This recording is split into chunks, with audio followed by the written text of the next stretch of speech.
Parent, does the sheer intensity of your child's emotional explosions leave you feeling helpless, frustrated, or ready to join the meltdown yourself?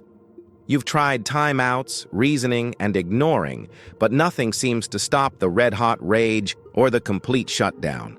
This is the ultimate test of the co-regulator, and the reason most methods fail is simple. Parents treat two fundamentally different neurological events the same way. You are confusing a tantrum with a meltdown. A tantrum is a want explosion, sympathetic activation. The child is still connected to you and performing for an audience to get what they want. A meltdown is a can't explosion, dorsal vagal shutdown or overload. The child is disconnected, truly overwhelmed, and has lost all capacity for control. If you treat a meltdown, can't, with the tactics reserved for a tantrum, want, you will cause more damage. This video is the final and most powerful phase of our series, the 6 Neuro-Hacks for emotional mastery. We apply the Polyvagal Theory to give you the diagnostic tools to instantly recognize the crisis state and the precise co-regulation strategy required to bring your child back to safety. Mastering these hacks is the key to true emotional resilience. The neurobiology of emotional explosions, polyvagal crisis. Why do these events happen and why are they so different neurologically? The tantrum, sympathetic rage, the want. The child is in a high-energy sympathetic state. The amygdala is activated, but the prefrontal cortex, PFC, is still partially online. The child is performing an elaborate show of distress, crying, screaming, falling down, but they maintain eye contact and audience awareness. The goal is to force the parent to change the outcome through compliance. Intervention requires a firm, non-emotional boundary. The meltdown, dorsal vagal shutdown, the can't. This is a complete system failure. The child is in a low-energy dorsal vagal or mixed sympathetic dorsal state. Their PFC is offline. They cannot make eye contact. They may thrash, hit, or simply go limp and hide. The child is truly overwhelmed by sensory input or stress. They are not performing. They are experiencing a physiological need for safety. Intervention requires co-regulation and deep pressure, silence. The parent's vagal state. When the child explodes, the parent's nervous system mirrors it, neural coupling. If the parent becomes reactive, their cortisol spikes, validating the child's crisis and ensuring the cycle repeats. Co-regulation demands that the parent remains in a ventral vagal, calm, safe state first. The goal is to stop reacting to the behavior and start responding to the nervous system state. Hack 1. The diagnostic pause, identifying want versus can't. The hack. Before you intervene, you must execute the diagnostic pause, a 5-second observation designed to instantly reveal the child's nervous system state, sympathetic tantrum or dorsal meltdown. The wrong intervention prolongs the crisis. The application, the eye contact test. Tantrum, want, sympathetic. The child maintains or breaks eye contact strategically. They check to see if you are watching. They may cry harder if you turn away.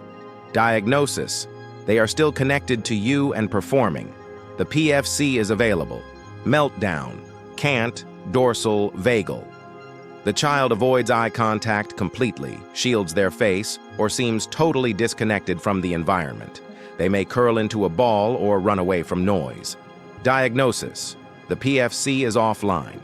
They are overwhelmed and need physical safety, not words. The pause. Take one deep breath, activating your own ventral vagal system, and observe for the eye contact. Your intervention strategy, hacks 2 or 3, flows directly from this observation. Hack 2, the sympathetic squeeze, the tantrum protocol. The hack. When the diagnostic pause reveals a tantrum, want sympathetic, you must apply the sympathetic squeeze, a clear, non-emotional boundary that removes the audience and the potential reward. The parent's lack of emotion is the consequence. The application, the disconnection script. Protocol. Use your calm, low-pitch ventral vagal voice, code 1. State the boundary clearly, acknowledge the feeling, and remove yourself, the audience. Dialogue. Example. I see you are angry that you can't have a cookie. It is frustrating to want something and not get it. I will not talk about cookies when you are yelling. I will be sitting here when your voice is calm. Action. Turn your body away or move a few feet away, but remain nearby, ventral vagal presence. Do not engage in discussion, argument, or reasoning. You are depriving the sympathetic explosion of its energy source, your reactive attention. The lack of an emotional response from you deflates the performance. Hack 3. The dorsal draft, the meltdown protocol. The hack, when the diagnostic pause reveals a meltdown, can't dorsal vagal, the sympathetic squeeze will make it worse.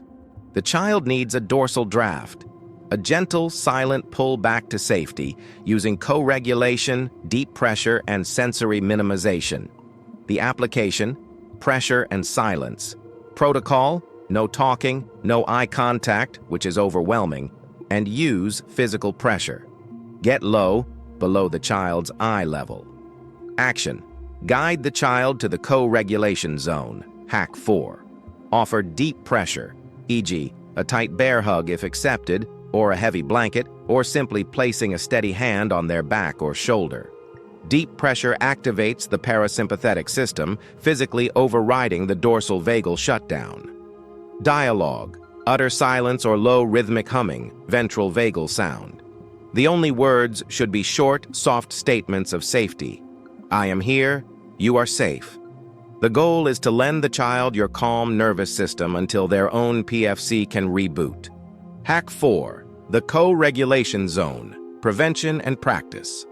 The hack. Children often enter a crisis because they have no safe, predictable place to process the sympathetic surge. The co-regulation zone is a pre-agreed physical space where the child practices regulation before the explosion hits full force. The application, the emotional dojo.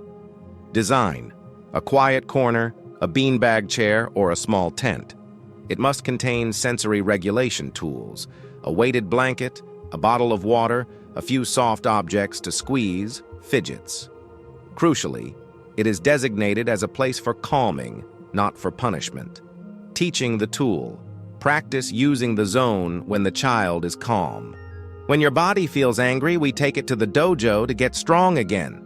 Intervention. When the diagnostic pause reveals a brewing crisis, the parent's first intervention is to guide the child to the zone. Your body is starting to feel hot. Let's go to the dojo to make it safe. This is intervention as prevention. Hack 5. The Post-Meltdown Reset, the 5-minute repair window. The hack. The 5 minutes immediately following a meltdown are the most crucial for preventing future crises. The child's brain is highly suggestible but utterly devoid of executive function energy. The reset focuses on connection repair, not disciplinary discussion. The application. Connecting before correcting. Rule. Do not discuss the behavior, the reason for the fight, or the consequences. The PFC cannot process discipline right now. Focus. Physical connection and simple validation. A big hug, a snack, to restore blood sugar, a quiet shared activity, e.g., coloring. This refills the ventral vagal connection tank. Dialogue. I am so glad you came back to safe. I love you. Let's get a drink. Discipline or teaching must wait for the next day when the PFC is fully rested and ready to learn. Hack 6. The language of needs, from explosion to expression. The hack. Tantrums and meltdowns are primitive expressions of unmet needs. The final preventive strategy is to train the child to use the language of needs, verbalizing the need, ventral vagal, before the emotion takes over, sympathetic. The application, the need statement template. Template. I need, help, connection, space, quiet, because I feel emotion, frustrated, tired, angry. Practice. Practice this language daily during a calm time. Create visual cues. Intervention coach. When a crisis is brewing, the parent models the language. It looks like you feel frustrated. Are you trying to tell me, I need help? This redirects the child's energy away from the primitive sympathetic explosion and toward the higher order function of verbal expression. Conclusion: you are the emotional master. You have now built the most critical skill, emotional mastery. By applying the 6 Neuro-Hacks, the diagnostic pause, the sympathetic squeeze, the dorsal draft, the co-regulation zone, the post-meltdown reset, and the language of needs, you are transforming emotional explosions from a source of fear into a structured system of co-regulation. You move from the exhausted reactive parent to the strategic emotional master. This completes the entire Behavioral and Routine Hacks series. Click the subscribe button and stay tuned for our next series where we will move into advanced family systems and communication.